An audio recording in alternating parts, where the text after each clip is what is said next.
Greetings and welcome to Mount Olympus. I am Hercules Invictus, and today the Age of Heroes continues with the path of public service, and I'm greatly honored to be speaking to Nikki Prieston Bach of the League of Women's Voters of Northern Valley. Greetings and welcome, Nikki. How are you?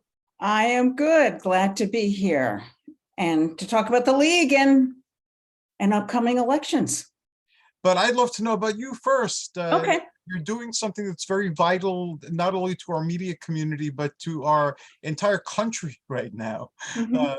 I'd like to learn a little bit about you and what brought you to where you currently are. Sure. Well, I am a political science major, so I have worked on campaigns. So I think naturally over the course of my life, I've always liked decision making and in the public arena.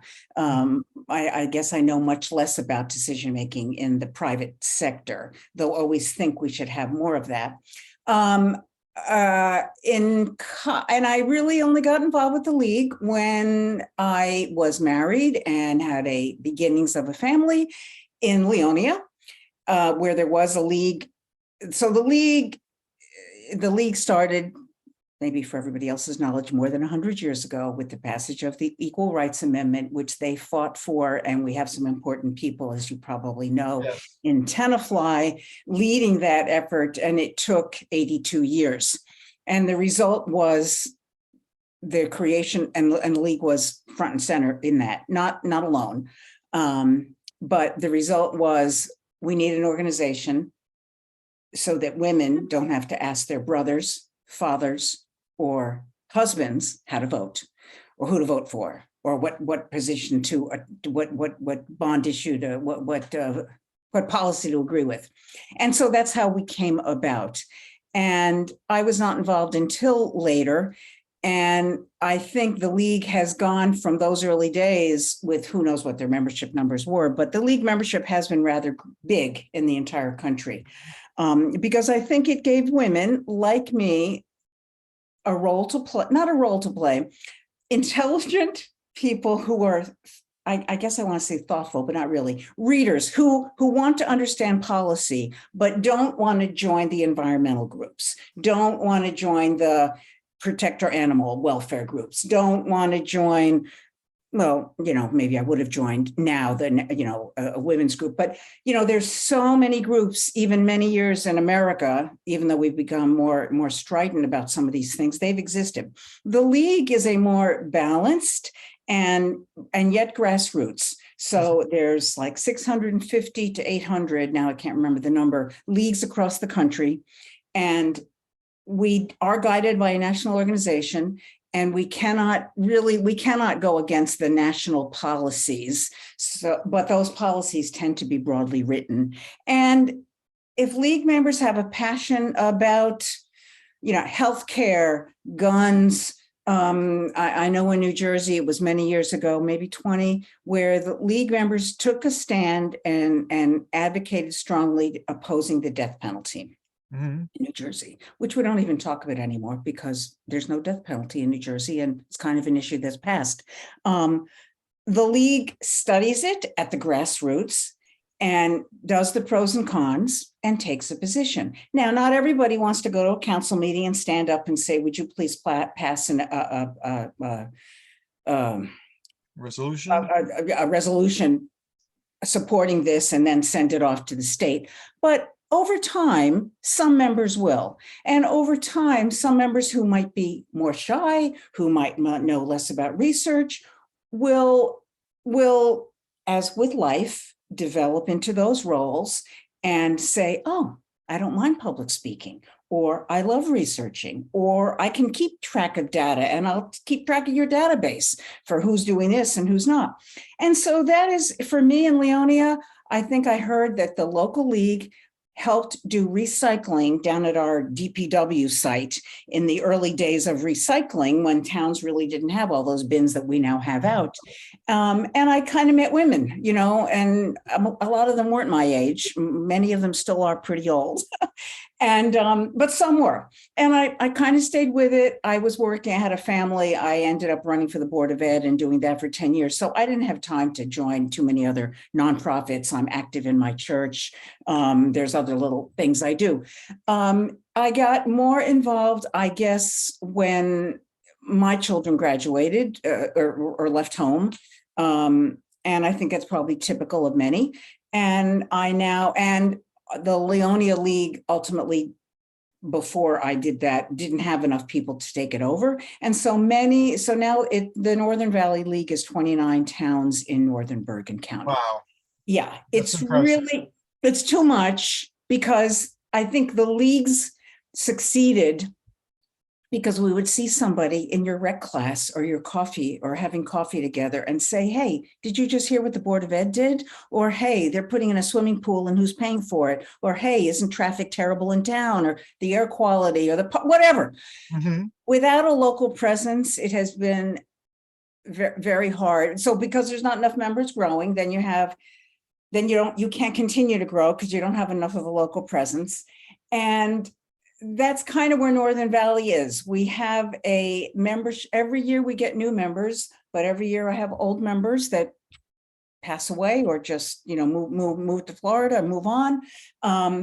And as we all know, we're all very busy and people do have Yes. lots of choices. So, and sometimes the league is not such an easy. I mean, any of these issues tend to be big, and I won't say sloppy and messy, but they most often are complex.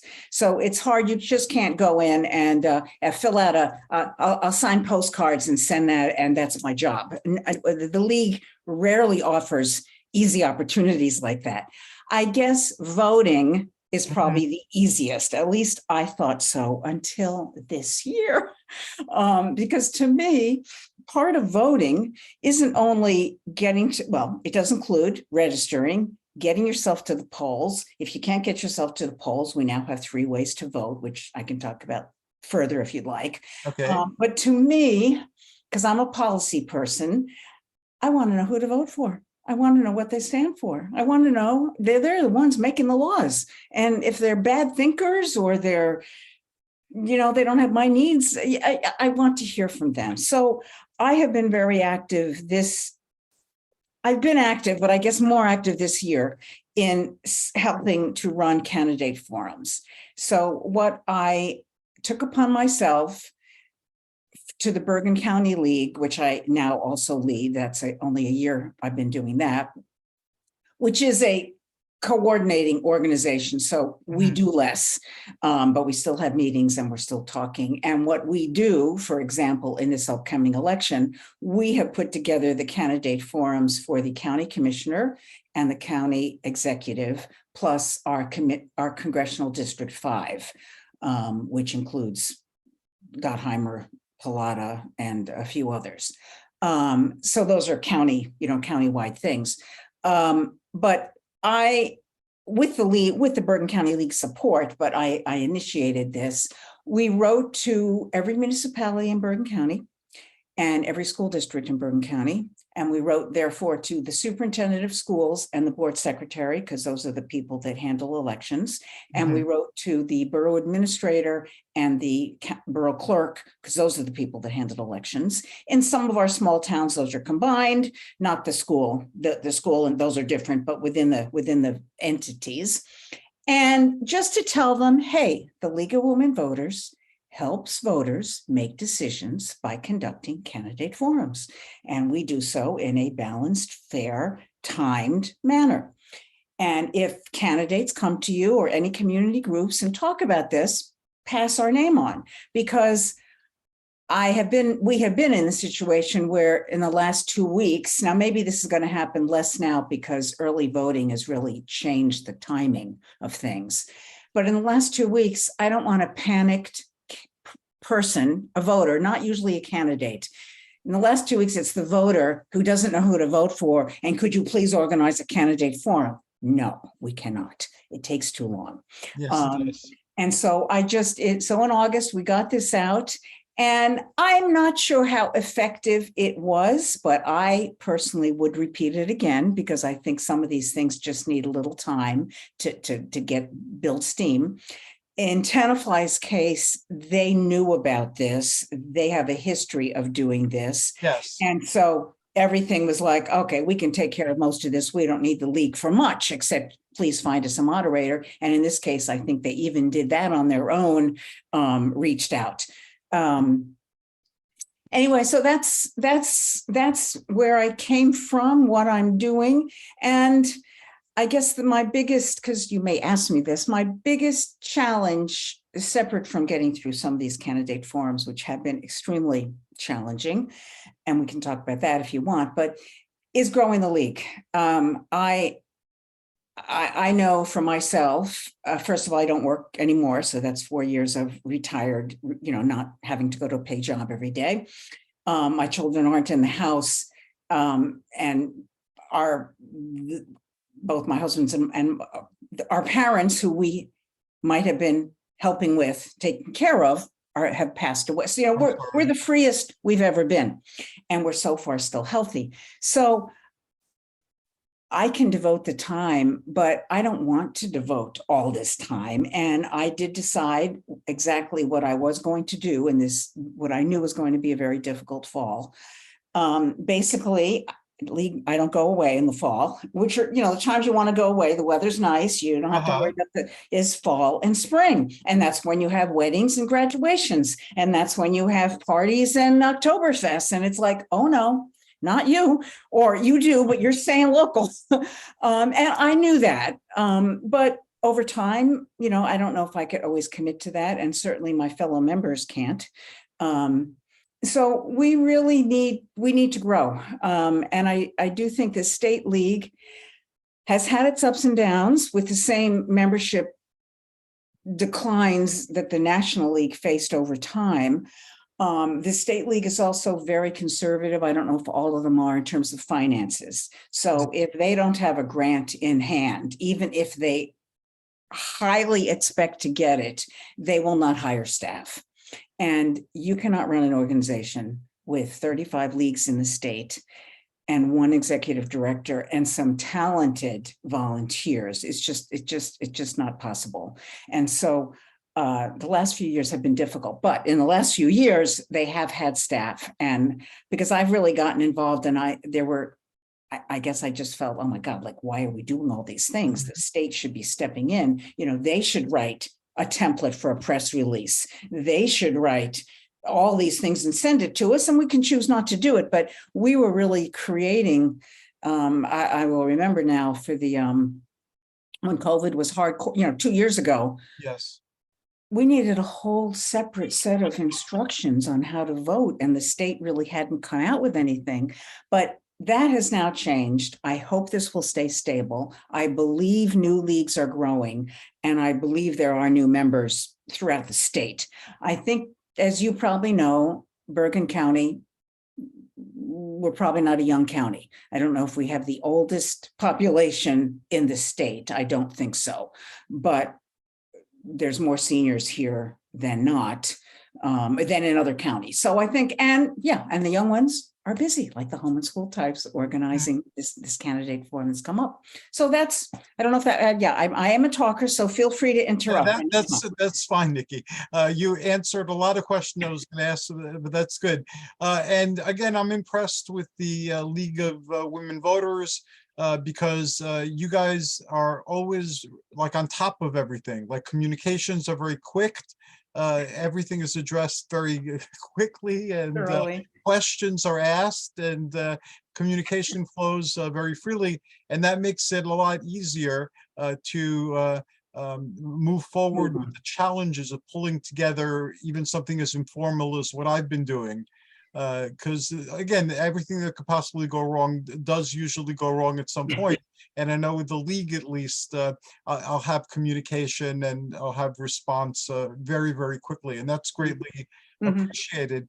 And you're doing something that's of vital importance, not only historically in terms of the past, but in terms of the present. We're living in very intense times. Oh, So the league is a bulwark. It's an example of a triumph, especially in these days when things seem to be backsliding, where the golden age that people are trying to create is like the 40s and the 50s, which weren't the golden age to very many people. right, right.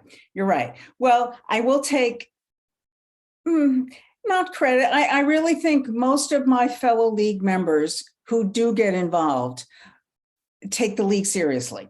And Mhm. so if they're going to say they're going to do something, but they're doing it. And I know myself, like I keep lots of tabs open on my computer, which I'm not quite sure is really right, but I keep, if I don't tend to look. So Mhm. and in the work days, I couldn't have done that. I couldn't have. And because I don't tend to, I do like texting, but I don't tend to write 2-line, oh, good news, or we're doing, almost everything I'm writing has a paragraph in it.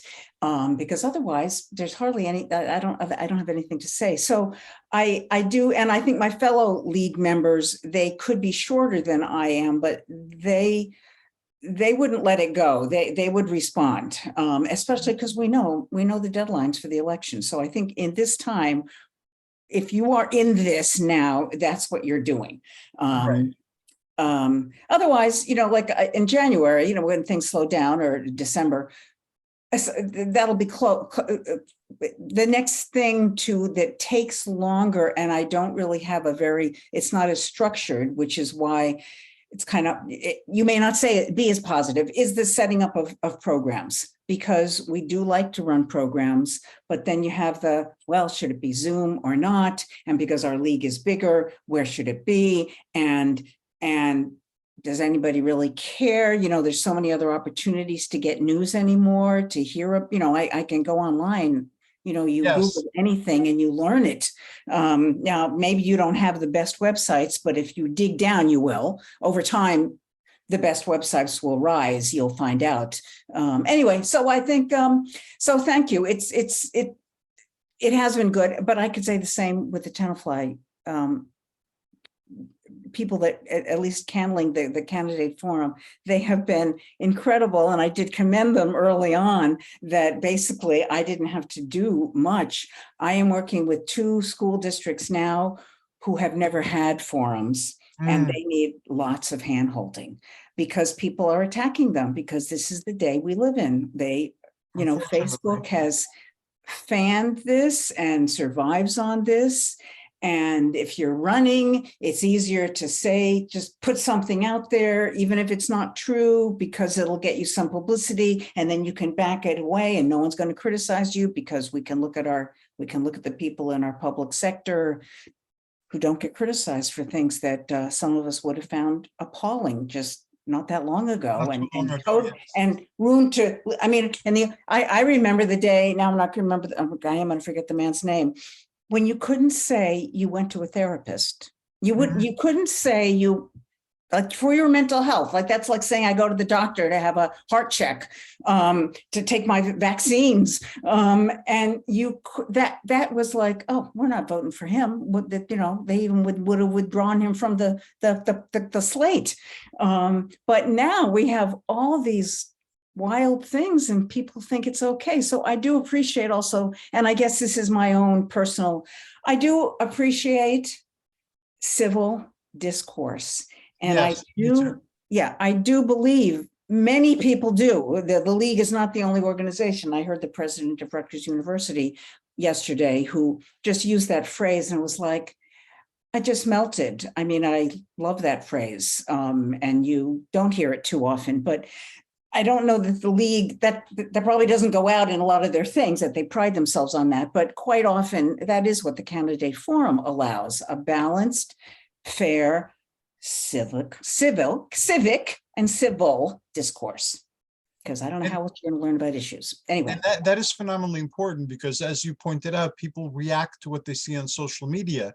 And sometimes the information is true, but many times it's not true, or it's kind of true, but it's very skewed. And people react to that. And it seems that everyone's walking around in outrage. Right. And Right. the outrage is not very helpful. I'm Right. I'm Greek, and I was raised Greek. And when I was growing up, like 60 something years ago, that period in time, the Greeks were very hostile to the Turkish nation. Mhm. So I would hear all these horrible stories about what the Turks had done and all the atrocities that they'd committed and so forth. And I, as a young man, of army age, I guess, I wanted nothing more than to go out and stop these people from doing all the horrible things. Mm. I didn't, because I was living here and not in Greece. But if I'd lived in Greece, I probably would have volunteered to go to the army. But then later on, not too later on, in my 20s, I met actual Turkish people. In America. Yeah, here in America. Uh-huh. And talking to them, they were raised on the same stories about how atrocious the Greeks are. And Mhm. stories that they were raised with, the Greeks had committed all these atrocities. And it's the same atrocities, the whole litany of atrocities. So that's what they grew up believing. Mhm. So Mhm. that taught me not to trust information initially, but to look into it. So if somebody says something, to go and research. And a lot of what's happening now is very much the same thing, that there's all this information hitting us because we're now virtual, thanks in great deal to social media and the pandemic. Mhm. Not all the information we're getting, even if it's consistent, it is true. Right. Right. And so Right. civil Right. discourse Right. is phenomenally important. And it's very important to know not only the rhetoric of the people running, but also what is their voting record? What else are they doing Mhm. besides running for, particular office? So Mhm. what you Mhm. guys are doing is of vital importance. Mhm. I refer people to your web pages, Mhm. because there's full of information there. Mhm. Mhm. Well, actually, this is maybe related. What you just said reminded me, first of all, I think you may know from my name that I'm Greek, Yes. and from my look, I'm Greek. Um, both sides on the Turkish side. So that's another conversation, Hercules, if you want. But the league got involved with I think what we also need in America, and maybe this will come, is more knowledge of civics. That when you just said when people are angry, it's easy to get angry and then they stay angry. Well, I would like to say, in a democracy, we have to accept all kinds of ideas, Yes. all kinds of ideas. You don't have to agree with them, but and I guess I'm also going to go back to what I learned as a new parent with my kindergarten child. I guess they sent home something, a poem or story. I think it's a poem. Everything I learned, something about like everything I learned. What I need for life, you've learned in kindergarten. It Yes. is sharing. It is taking turns. It is keeping your mouth shut and letting the other person talk. And then it's your turn. Well, that's the turns. And somehow, and I am very proud of the Leonia schools, which I felt always made an effort way before talking about diversity to embrace and to be friendly with people. And that's what the school district did, maybe to the detriment of just focus on academic excellence, because that was never the first thing out of most teachers' mouths. It was mainly, how can we get along with everybody in this classroom and moving on. And so I think if we had more civics, and not, this is how a bill becomes a law, because that could be, maybe too detailed and not necessary. But if we understood what it means to be in a democracy, and there are going to be opinions that you dislike, but there's also is a process by which we analyze what this is what your elected officials are responsible for, and this is what they do and not do. So I will mention, if you do send people to our website, well, first of all, I think New Jersey now for this year or next year has a required curriculum of civics. Awesome. And it must be next year, because people, I guess they're not even talking about that now. I am going to look that up for my candidate forums just to know. And the league itself has created, because again, there are so many talented league women, something called Energizing Young Voters. And their goal is to go to the schools mainly to offer free 1 hour, they're like 40-minute class session classes, but they're also open. I think anybody can do these, like if you had a civic group, to basically teach how did the vote come about, and that's so the suffrage history. Why do you want to vote?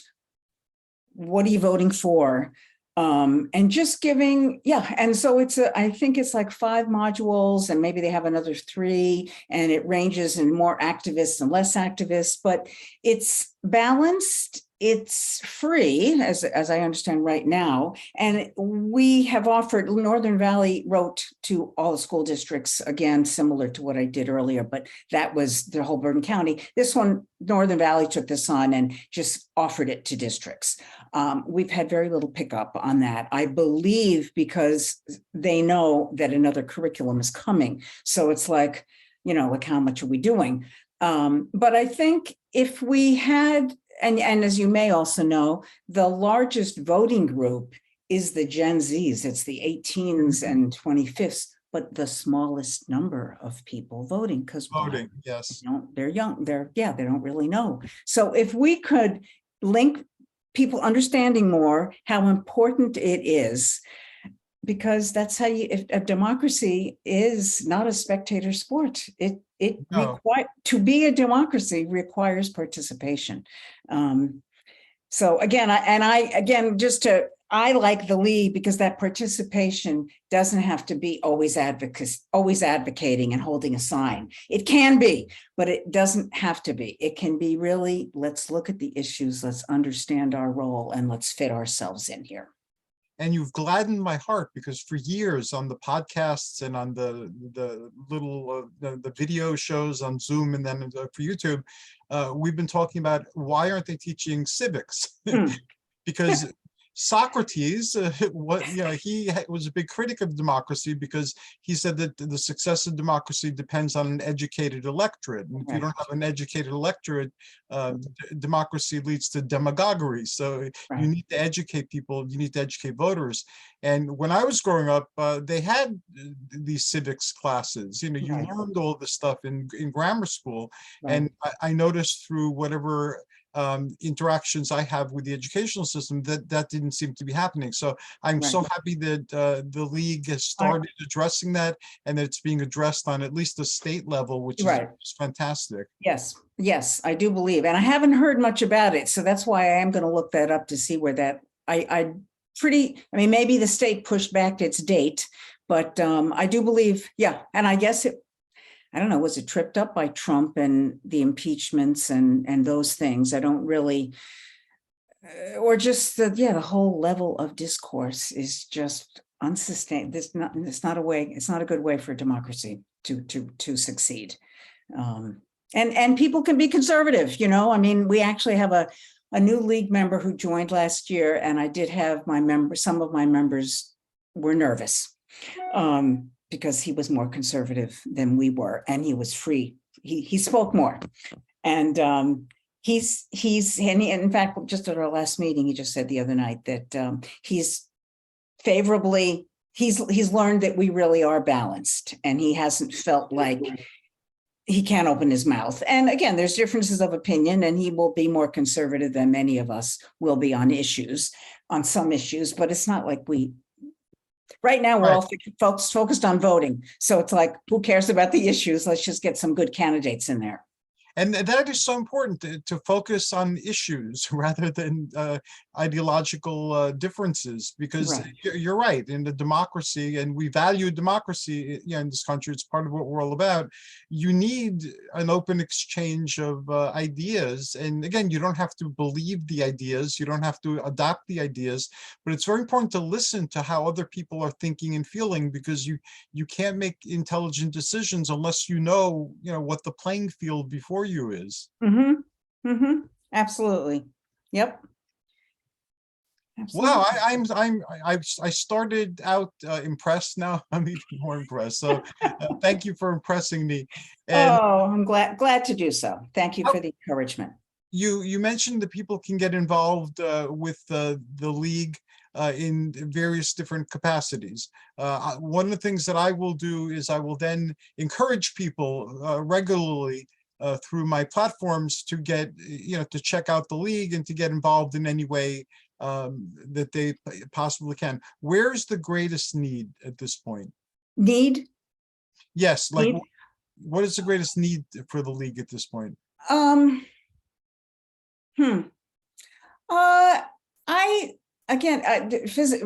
Physically for me in the Northern Valley, it's really people. So even as we started and you said, you'd love to join, but you certainly don't have time to attend meetings, and that's okay.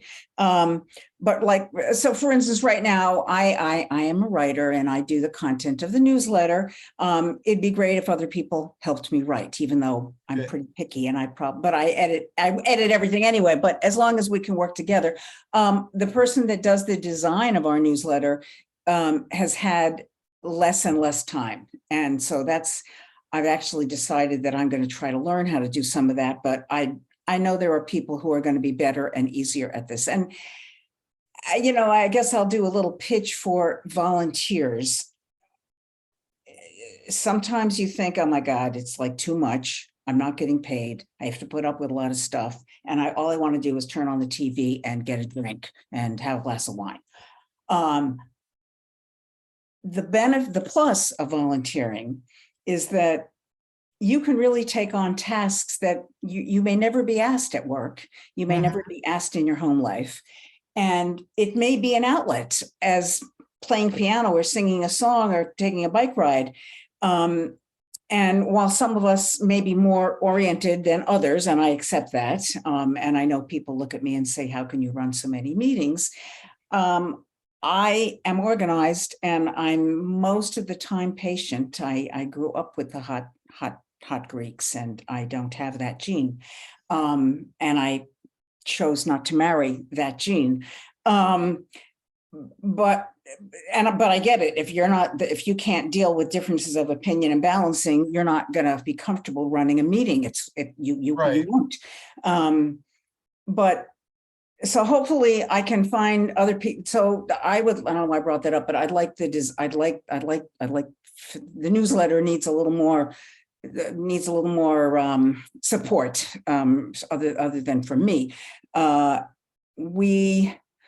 love more people to write letters to the editor. I think you may know from the Tenafly candidate forum, the Vote 411 site is been around for about 10 years, nearly 10 years, set up by the National League, and it is a national site where voters can go and get voting information. Now, these days, you just have to put in voter information and hundreds of websites pop up, like the state website where you register, like the county website where you pick up a mail-in ballot. I'm just making up names. Vote 411, what makes it different from all these other websites is that league members have written to candidates and asked them to respond to a few questions. Why are you running? What do you bring? What's the biggest issue? And then I think we focused on a few things. Like last year, I asked about marijuana dispensaries. This year, we asked about climate change because you don't want to have too many questions in a questionnaire. And so we have had a ridiculously hard time getting people to respond, candidates. I am sure it would help if more voters knew about it and said, hey, I want to know how. I don't want to attend a candidate forum. My town isn't having a candidate forum, or the Board of Ed is, but the council isn't. I want to go and sit in the comfort of my home, open up my computer and read what my candidates have answered. And then you compare one screwdriver to another. It's the same it's compare candidates, and you read what they've written and you say, I like this one. Or maybe it won't help any, but at least you'll have something more than a name on a ballot. And so I have encouraged our members to write letters to the editor after they've written to the candidates, or go on a Facebook, make a Facebook post, all these things that I really don't do because I don't do social media, and rev it up a little bit so candidates know that voters care. And then when enough voters care, I think a candidate will respond, because why wouldn't they? They're running for office. So of all the needs, like that's one of them. I would like to see the state league spend more money on advertising Vote 411. I don't think it takes, and they can do it online. They can also do it in some newspapers, because newspapers still exist. Yes, they do. They Spotlight, New Jersey Spotlight. I think they should take an ad. There should, our name should be there. The Vote 411, not necessarily the league. So those are the websites to visit. The state league website, again, when they didn't have any staff, was horrendous. It is now pretty good. There's a whole section on voting. There's a section on issues, including redistricting and fair districts. There's stuff there. The National League has many topics. Members are often frustrated sometimes because we can't find things on there, but I think they too have spent some effort to make it easier to find things. And otherwise, for local, the Northern Valley League doesn't actually have its own website, because I don't have anyone to manage that. And so we created a page and used the Bergen County website. So by going to Bergen County, I think you get a sense of the whole. Maybe you'd rather join the Teaneck League, because there's more friends you have in Teaneck, even if you live in Hackensack, let's say, and you don't want to join. So anyway, it just depends. The man who joined my league, our first man, who's a little more conservative than some of us, met me and he liked me. So he didn't care where he lived. He wanted to be in my league. Other people might have different, other people might have different views. Anyway, so that's how the membership works. And you certainly don't have to, you can sign up for our newsletter. Anybody can sign up for the newsletter. You don't need to be a member. So we send that out like most people do anymore. You can unsubscribe when you want to. As you're talking, I'm thinking of like what I could possibly do. And in addition to, this like audio and visual podcasts, I write too. I've been published in over 20 anthologies. So I write. I'm currently working on 2 contributions for 2 different anthologies this month. So I can definitely write. But if I get a sense of what's in the newsletter and how that fits in with the things I write about, okay, more than happy to write. I will send you a newsletter, and of course they vary by month. Take a look, and I'm happy to. I mean, somebody, I actually have to say, somebody who recently passed away, a former mayor of Closter, Sophie Hyman. I'd say maybe 2 or 3 months ago. The news about the Supreme Court judge's wife. Yes, I know. Okay. Yeah, right. And Sophie was just so, she was fuming. She was like, as a elected official, she had all kinds of forms to fill out that showed she didn't have conflict of interest or identified. Right. And as she said, how can you be the wife of a Supreme Court justice and not have something similar? Or how can the Supreme Court justice not be asked? And so she wrote something.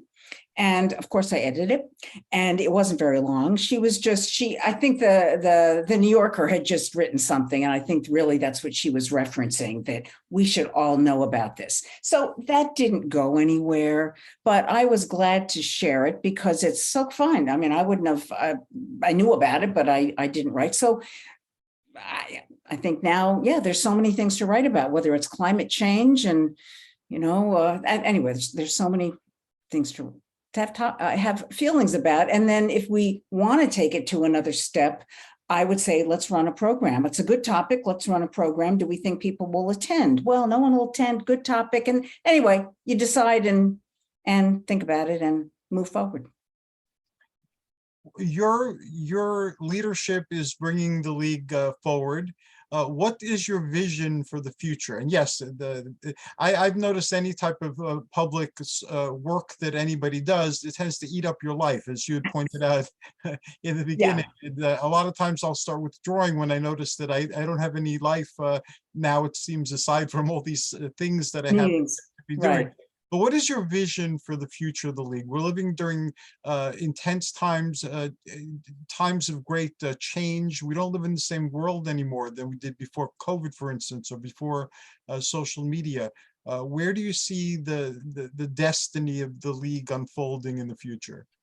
Well, I think we are one of the oldest still around civic organizations.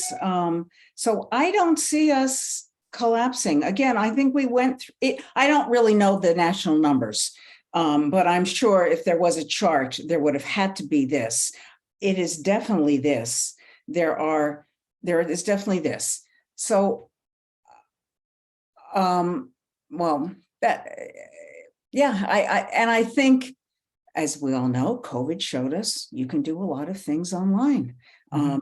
I mean, my league being so old, I was driving a lot of members when it got dark at night. So that was like something else for me to fit in besides agendas and everything else. And so now some of those members don't use computers. So really it hasn't helped that, but it has allowed us to bring in more people who live further away because you can just get on. So I think the league will continue to, as any organization, if you're going to survive, you have to adjust to the future. Yes. I think the National League is and has. I think the National League, there'll always be in local leagues, I think there'll always be a pull and push between how much advocacy versus how much balance. So the voter stuff is more balanced, even though we advocate for same-day voter registration and we're advocating for filling out that vote 411. But we're also advocating for women's choice. And so and a discussion about reparations at the state level, we don't have a policy, but start talking about it. So and the Green Amendment should pass. So I don't know how much will attract people and how much will push them away. Do people want the league to take? They want action, but yet it's like, okay, I have enough action. Can we just go back to focus on voting, which is enough action? I mean, these candidate forms haven't been that easy to pull off. And working on same-day voter registration will not happen without, I think, other things occurring. So that's, and I guess just to maybe give you a little tip, this isn't, it's not public, but I don't think it's secret. At the National League Convention, which was held in June, which happens every other year, this year in Denver, but it was hybrid. The league had told members, the ones that were going to be voting, that they were coming up with a new membership proposal. And if I have this right, they said it was modeled more on what the ACLU does, which is you join at the national level, not the local level, and you pay what you want. So again, those details are not at all worked out, and maybe the ACLU doesn't even do that, but I think the National League is looking for an easier way, like, just what you said. Oh, I like the league. I think I'm interested, but where do I go? Who knows? Northern Valley, what's that? Should I go to the state? Yeah, you can go to the state, but the state's going to shift you to a local. Right. So, and then I know there's a board member who serves on the state board, and she's new, and she just wanted to join the League of Women Voters. And she went to the national, you Google, you get national, she joined. Right. And I think it took a while before. Anyway, so I think the National League wants to change its membership. I think if they do, I suspect that they think it's going to bring in more members, and I suspect it will, especially if it's free. Now, local leagues are objecting because they don't know who their members are. Right. They'll be giving up control, and maybe they'll be giving up money. I'm sure the National League will be working, we're a thoughtful organization, so it's not going to come slam down in our faces. It was approved by a very slim number at the convention in June. And I'm sure the National League took note that I think they thought it was going to be a bigger win. So they know they have more work to do, and it may take a year longer than they thought. So we're talking about the future. That's the future. I don't see, and if civics becomes kind of a rallying cry across the nation, that may help. And lastly, in terms of the nation, the league made a big commitment to redistricting, knowing that gerrymandered districts are bad for voting. I think they will do something on the Electoral College. They will take up the national popular vote, or they will take up ranked choice. They will take up something that, as you probably know, voting is a state-by-state effort. Yes. It will take state-by-state efforts, as passing the 19th Amendment did. Everyone is hopeful it will not take 82 years by state, but the ERA is off, has taken a long time. So Yes. yeah, that's where I think the nation is. It's certainly where the nation is, and yes, Or where the National League, the future will be. I think New Jersey is on a growth path, and I think the National League is similar. And so we just have to, we'll see. One of the reasons why I started these podcasts a few years ago was I used to go to the mayor and council meetings. And I got involved locally, and I got to know the mayor, I got to know the council people and the people who used to come to the meetings. And there was a public comment time in the meetings where the public could ask questions, could make statements or so forth. And I noticed that consistently, some people used to come there to yell at the candidates, and the people there didn't seem to know about the candidates as people, and they didn't seem to know what a mayor and a council could do. Like some of the things that they were angry at them for were things that the municipality couldn't really address. They were more state or national issues. And they didn't know that none of these people are making mega bucks. The stipend that you get is very minimal. These type of positions. And for a lot of the positions that are done in terms of the public, they're volunteer positions, and so people are taking on these vast responsibilities for little or no remuneration, and they're handling, as you pointed out, things that they'd never be asked to handle in conventional employment, and to make decisions that are, the implications of the decisions are vast and affect very many people. So that's what led to initially the podcasts, where it's like, let's get to know the person beyond the candidacy, beyond what they're saying. They're sitting behind a table with the name in front of them, and you don't know who they are. So these podcasts were a way for people to get to know the person. Because they're going to have debates, so they'll talk about the issues at the debates, and people have strong feelings about the issues in the debates, and so on and so forth. But who's this person? This person is taking their life, and we don't know how much life we have ahead of us, how long it'll last, or the quality of it. These people are taking their precious life, and they're giving of their life, to their community, for the community's health. So who are these people? It's you've done a good, I'm sure that, and I hope it's been beneficial. I get good feedback. People, say that they learned a lot from listening, and they know somebody better now. And I asked the mayor in our first, this year's cycle of podcasts, I asked the mayor, what does a mayor do? And I got so much feedback that most people said they never thought to ask, what's a mayor supposed to do? You know what a mayor is? Nobody it's like, what is a mayor? What's his job? So I'm asking questions like that too, because people don't really know, and it's so ingrained in our mental map that we don't ask. Oh, the mayor's in charge of this. We don't know. I So understood, agreed. Yeah. you shed a lot of light on the league and its history and your participation in it. In case there are other people out there who believe that, who am I to make a difference? Who am I to, express an opinion? Who am I to venture forth beyond the comfort of my home and attempt something large in the world? What would you say to somebody like that? In terms of taking those steps to, to out into the greater world to make an impact on the greater world?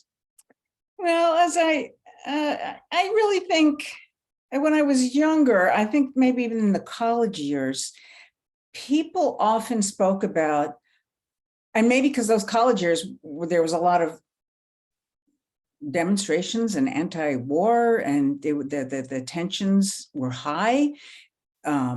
Black Panthers came about. So there was always, so as a college student, that's the time you're questioning. And there was often, well, should I get involved? Should I go do that? Or I can make change myself and I can talk one-on-one to my friends or not my friends, new friend, do. So where can you best affect change?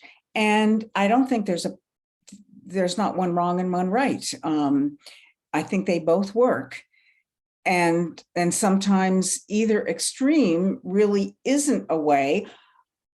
At the same time, it's like going to one of my aunt's houses and knowing she's a good cook or she likes to have people in, but she would never be taking a policy position, never writing an article, never going to a meeting, never standing up, never having this public discussion. But in her home, other things occur. And not with her necessarily, because she may be just happy pouring drinks and getting the food out of the oven.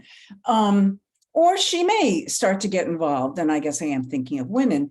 But so I think it's both. You need both. And people have different strengths and skills. So, again, I do think at many points in my life, speaking publicly would have never been, anything I would have wanted to do, but I've done it more and it's just more comfortable most of the time. So things change, people develop.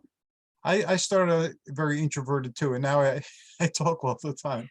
So It is something, it's a skill, guys. If you're a quiet person, now you can develop the skill of talking. As you can see, we're talking away here. Yeah. Any last thoughts you'd like to leave before we finish up today? And if you could repeat your contact information or the contact information of the league, that would be awesome too. Sure. Okay. No, I really don't think. I would to learn about the Northern Valley League, visit the Bergen County League website. So that really should be lwvbergen.org. And then click on, you'll see there are 5 Bergen County leagues. Most of them are more the traditional ones. Ridgewood is Ridgewood, but if you live next door, you may come to the Ridgewood League. Mm-hmm. Northern Valley, as I say, has these 29 towns, but the heart of Northern Valley has really been Tenafly, Englewood, and Closter, probably. Otherwise, the state league is LWVNJ, and I think the US League is just LWV. And you'll find issues for the Northern Valley League up in front. There's a sign up for our newsletter, so that's pretty easy to do. I think that's and joining. I think we have a link up there, plus the stuff that's on that website, which I know is not totally updated, but it's close enough to most of the stuff that we do. That's what I would my name is on there. I don't know if my email address is on there, but I'm happy to. I'll respond. I prefer the emails at this to someone I don't know, but we'll be happy to talk to people. Nikki, thank you very much. Now I can associate the person with the face that I get in the emails. And you're awesome. Thank you. We will have that other conversation one day about culture and reality. And yes, that would be fine. That would be fine. You know how to reach me. And thank you for your efforts and service and work. I think it should be good. I'm going to reach out to Melissa and say, yes, I met him. Well, Okay. thank you. I'm greatly you. honored. As we say Okay. in Greek, I'll say it to everybody, but to Nikki too, Yachara, it means Yachara. health and happiness. So I Yes. wish you all health and happiness. Until next time, this is us wishing you joyous journeys and amazing adventures. Good night, everybody. Thank you. Thank you.